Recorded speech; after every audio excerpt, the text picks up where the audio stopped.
Baik, kami akan mempresentasikan hasil diskusi kami yang berjudul Kerangka Laporan.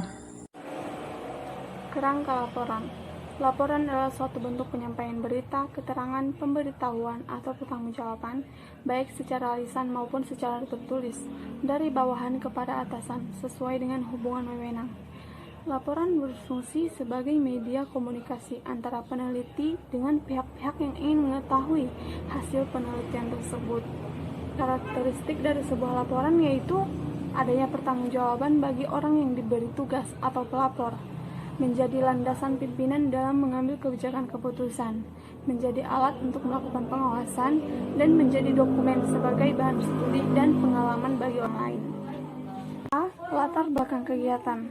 Dalam latar belakang masalah ini bermaksud membeberkan mengapa masalah yang diteliti itu timbul dan penting terlihat dari segi profesi peneliti, pengembangan ilmu, dan kepentingan pembangunan.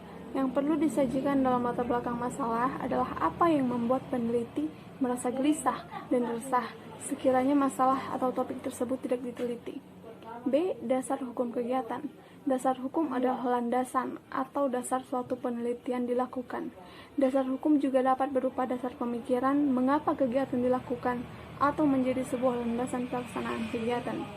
C. Apa maksud dan tujuan kegiatan. Rumusan tujuan penelitian ini menyajikan hasil yang ingin dicapai setelah penelitian ini dilakukan. Oleh karena itu, rumusan tujuan masalah penelitian harus konsisten dengan urusan masalah penelitiannya. D. Ruang lingkup isi laporan.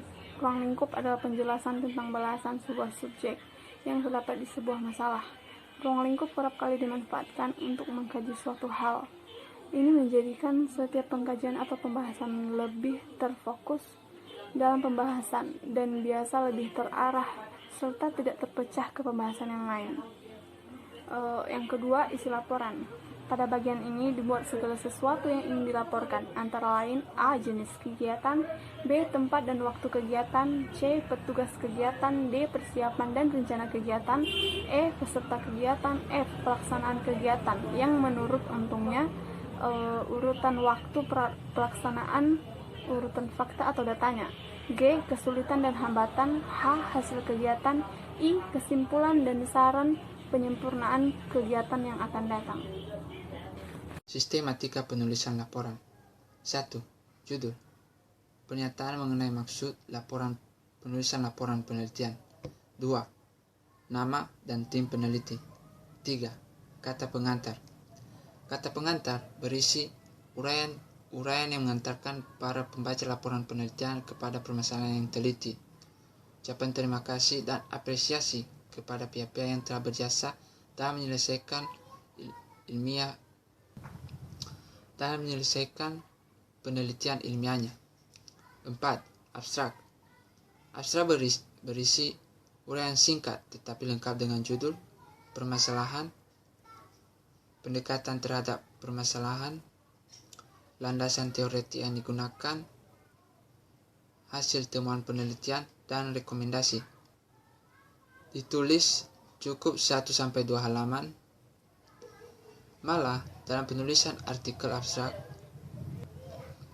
cukup ditulis hanya 1 paragraf dengan jumlah kata maksimal 250-300 kata. Selanjutnya itu daftar isi. Daftar isi merupakan penyajian secara sistematika isi laporan yang berurut dan secara rinci, berfungsi untuk mempermudah pembaca dalam mencari judul atau subjudul yang hendak ia ketahui, sehingga di daftar isi, judul dan subjudul harus diberi nomor halaman. Kemudian itu daftar tabel. Sama dengan daftar isi, namun di daftar tabel terdapat urutan tabel mulai dari urut pertama sampai urut terakhir dengan fungsi yang sama, yaitu mempermudah pembaca dalam mencari tabel yang hendak ia ingin ketahui. Nah, bagian selanjutnya itu daftar lampiran.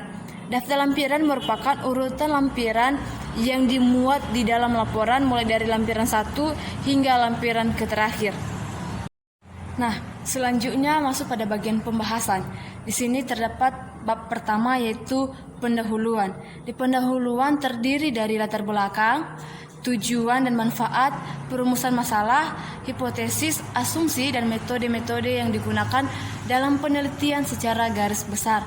Sehingga di pendahuluan inilah dibahas segala latar belakang dan tujuan-tujuan suatu laporan dilaksanakan.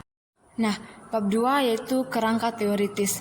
Di bab ini dibahas tentang telaah-telaah terhadap teori yang hendak diteliti. Telaah ini dapat dilakukan dengan membandingkan laporan atau hasil penelitian dari terdahulu sehingga peneliti dapat mengambil kesimpulan. Selanjutnya yaitu bab metode penelitian. Di sini dibahas tentang metode-metode yang dilakukan dalam penelitian secara garis besar. Dapat berisikan tentang istilah-istilah dalam judul seperti variabel-variabel yang digunakan, populasi yang hendak diteliti, metode penelitian yang digunakan, cara atau teknik atau prosedur yang digunakan dalam meneliti. Bab selanjutnya yaitu hasil penelitian. Nah, disinilah dibahas hasil-hasil dari penelitian yang telah dilakukan, mulai dari awal sampai akhir, dan pembahasannya pun harus dilakukan secara objektif sesuai dengan kenyataan yang terjadi di lapangan sebenarnya. Nah, disinilah peneliti menyampaikan segala rangkuman hasil penelitian yang telah ia lakukan. Bab selanjutnya yaitu kesimpulan dan rekomendasi. Di bab ini, peneliti menyajikan pemaknaan dari hasil penelitian yang telah ia lakukan. Di sini juga ia menyimpulkan hasil yang telah dia peroleh dari awal sampai akhir. Nah, rekomendasi juga berfungsi untuk merekomendasikan kepada peneliti-peneliti yang lain untuk melakukan penelitian selanjutnya. Selanjutnya yaitu daftar pustaka. Daftar pustaka merupakan tulisan yang terletak di akhir dari kerangka laporan. Daftar pustaka digunakan sebagai sumber atau rujukan seorang penulis dalam berkarya. Selanjutnya yaitu ada bagian lampiran-lampiran. Lampiran merupakan tempat meletakkan data tambahan yang mungkin terlalu banyak bila disertakan pada teks utama. Terakhir yaitu riwayat hidup. Di bagian ini, seorang penulis dapat menuliskan riwayat hidupnya, baik itu identitasnya, gambaran dirinya, serta keahlian dan kemampuan dan pendidikan yang telah ia peroleh. Demikian hasil diskusi kami.